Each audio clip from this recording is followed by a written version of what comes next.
अस्सलाम वालेकुम, मैं हूँ वकील रहमान।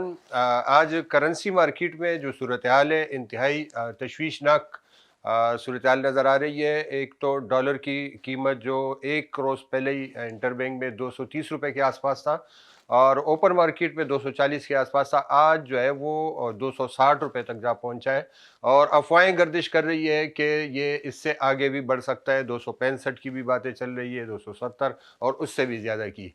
अच्छा, इसके थोड़ा सा अगर हम बैकग्राउंड में जाए कि अचानक ऐसा क्या हुआ कि जिसकी वजह से आज ये इतनी जो है एक गैर मुस्तहकम मार्केट जो है हमारे सामने आ रही है।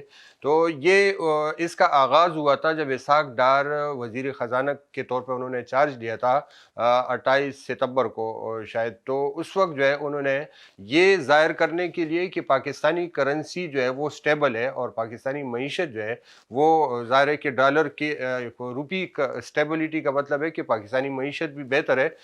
ये करने के लिए उन्होंने पाकिस्तानी करेंसी और डॉलर इसको जो है वो केप कर दिया था, यानी मसनूई तौर पर उसकी एक कीमत जो है वो उसको एक जगह पर केप कर दिया था, मुंजमद कर दिया गया था।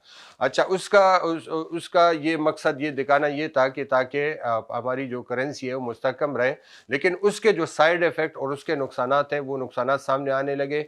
एक सबसे बड़ा नुकसान ये हुआ कि उसकी वजह से पहली बार पाकिस्तान में इंटर बैंक ओपन मार्केट के बाद एक तीसरी मार्केट ने जो है वो जन्म लिया, ग्रे मार्केट में, जिसमें ब्लैक में जो है वो डॉलर बिकने लगे, ख़रीदने लगे। और इंटर बैंक में जो रेट शो हो रहा था या ओपन मार्केट में, उसमें डॉलर दस्तयाब नहीं थे और इम्पोर्टर थे या जो लोग बाहर जाना चाह रहे थे तालीम के लिए, सेहत के लिए, वो ग्रे मार्केट से डॉलर ख़रीदने पर मजबूर थे। फिर साथ में लोगों ने अपनी जो है वो इन्वेस्टमेंट की नीयत से भी जो है वो डॉलर ख़रीदने शुरू किए। उसके जो है वो बड़े नुकसानात सामने आने लगे और साथ साथ जो है वो स्मगलिंग भी जो है अफ़गानिस्तान की तरफ जो है वो डॉलर का स्मगलिंग भी शुरू हुआ।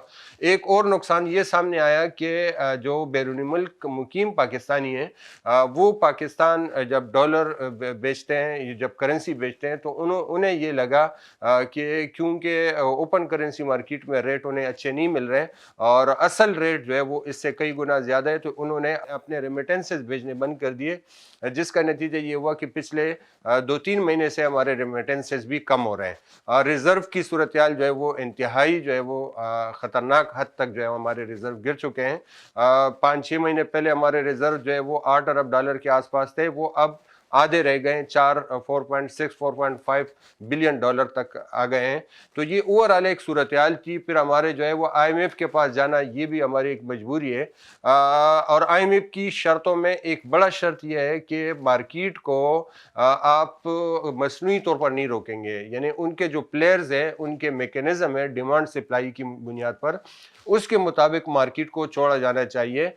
ये इस शर्त से भी रोगर्दानी की गई और अब चूंकि सूरत हाल ये है मुआशी कि आपको हर सूरत में IMF के पास जाना है, क्योंकि हमारे दोस्त ममालिक भी कह चुके हैं कि IMF के प्रोग्राम में जाने के बाद ही हम कुछ कर सकेंगे।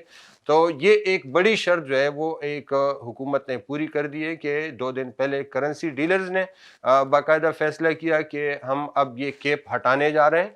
और इसी तरह आज यानी जुमरात को इंटर बैंक में भी बैंकों ने भी स्टेट बैंक ने भी जो है वो इसको अलाउ कर दिया और इसको ओपन छोड़ दिया गया।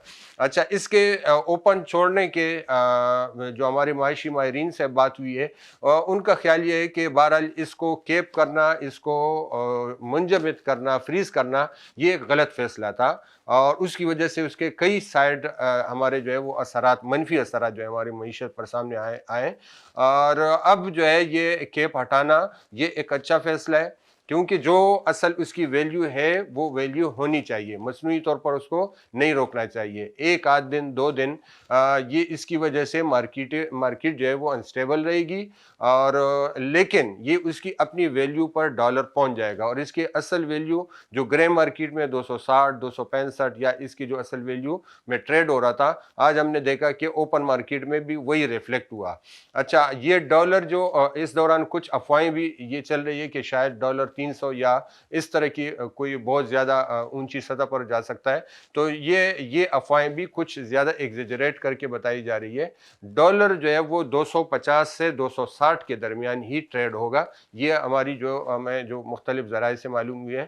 تو یہ بہت زیادہ جو ہے وہ پینک کی صورتحال نہیں ہے، اور یہ آلریڈی ڈالر کی یہی ویلیو بنتی ہے جو مصنوعی طور پر جو ہے وہ روکا گیا تھا۔ اب یہ اصل ایکچول ریٹ پر جو ہے وہ ڈالر جو ہے وہ انٹر بینک اوپن مارکیٹ میں وہ ٹریڈ ہوگا، اور اس کا البتہ ایک بڑا مسئلہ ہوگا کہ اگر اس کی اویلیبلٹی جو ہے وہ اگر کرنسی ڈیلرز جو ہے وہ اگر ڈالر دیتے ہیں لوگوں کو اس ریٹ پر تو تب تو کوئی مسئلہ نہیں ہوگا، لیکن اگر اس ریٹ پر بھی نہیں ملے تو پھر اس کا مطلب یہ ہوگا کہ پھر لوگوں کو وہی بلیک مارکیٹ میں جانا پڑے گا۔ تو اس کی اویلیبلٹی کو یقینی بنانا پڑے گا، اور ساتھ میں اسمگلنگ کو جو ہے وہ روکنا ضروری ہے۔ تو یہ دونوں چیزیں اگر کر لی جاتی ہے تو یہ ایک بہتر فیصلہ ہے، اور اس کے نتیجے میں جو ہے وہ ہماری جو ایکچول جو مارکیٹ ہے، کرنسی مارکیٹ، وہ آگے جو ہے رن کرنا شروع کرے گا، اور باقی جو ہمارے معاشی مسائل ہیں وہ اپنے ساتھ موجود ہیں۔ ڈالر کی قدر بڑھنے سے جو ہمارے جو امپورٹڈ آئٹم ہیں وہ مہنگے ہوں گے، اور کئی اس کے نقصانات بھی ہوں گے، لیکن ساتھ میں ریمیٹنسز بڑھ جائیں گے۔ جو لوگ ڈالر گھر میں ہولڈ کر کے بیٹھے ہوئے ہیں وہ جو ہے وہ باہر لائیں گے، اس سے جو ہے وہ سپلائی بڑھے گی، اور کسی حد تک جو ہے اس کا فائدہ ہوگا، اور ایک جو مصنوعی معیشت میں جو ایک مصنوعی جو ہے ایک ببل بن رہا تھا وہ بھی ختم ہو جائے گا۔ آج کے ویڈیو میں اتنا ہی، اپنا خیال رکھیے گا، اللہ حافظ۔